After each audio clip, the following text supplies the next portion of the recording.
This video chart presentation of GCLL Inc. GCLL is a bulletin board listed company trading our ticker GCLL. See, the stock doesn't have a real long trading history, but it came up in a scan this morning for volume. And you can see the spike, 254,000 shares traded. That's the highest volume day it's had in its history. So we're going to keep an eye on this now. See if it's going to push its way through this 50-day moving average, which has been acting as a source of dynamic resistance. Quick look at the indicators. Getting a nice little uptrend going on in the MACD. 12 pulling away from the 26. Looks like the trend's gaining a little bit of strength. Similarly with the PPO. ADX is down basically in a trading pattern. It's trying to push its way up north.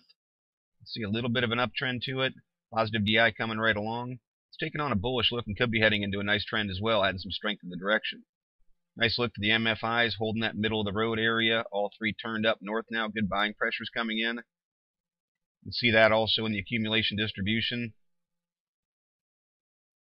And then the shaking money flow as well. Broke back through zero. Buying pressures have overcome selling pressure. There was hints coming with the uptrend that selling pressure had been subsiding. CCI pushed its way through zero. Finally got out of bear chart territory. And you can see in the near term, full stow showing some momentum coming into the play.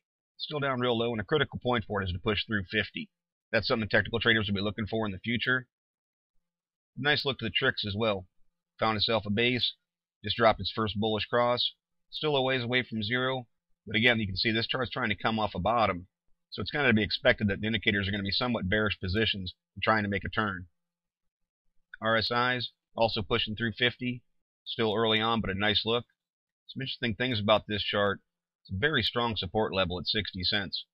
If this can't push through the 50-day and it starts to retrace, that'll be a key point for it to hold. Not to mention the fact these moving averages are starting to curl up underneath it now.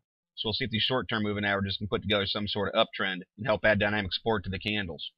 There was a bit of resistance right in through here around 70 cents. Did push through that. I would call that secondary resistance. The 50-day is a big deal for it. I don't see resistance getting very strong from a static standpoint until it gets up here near 85, 88 cents. The old high of 98 cents or $1 is a key component in the long term, but in the short term, I'd watch that 50-day, see if it can push its way through it, and see how it reacts if it can go up here and challenge 88 cents. It's a nice looking chart, and as always, we'll pay attention to this volume to see if it's a prelude to some more strength. As always, it's merely my interpretation of the GCLL chart. Thank you for watching, and trade smart.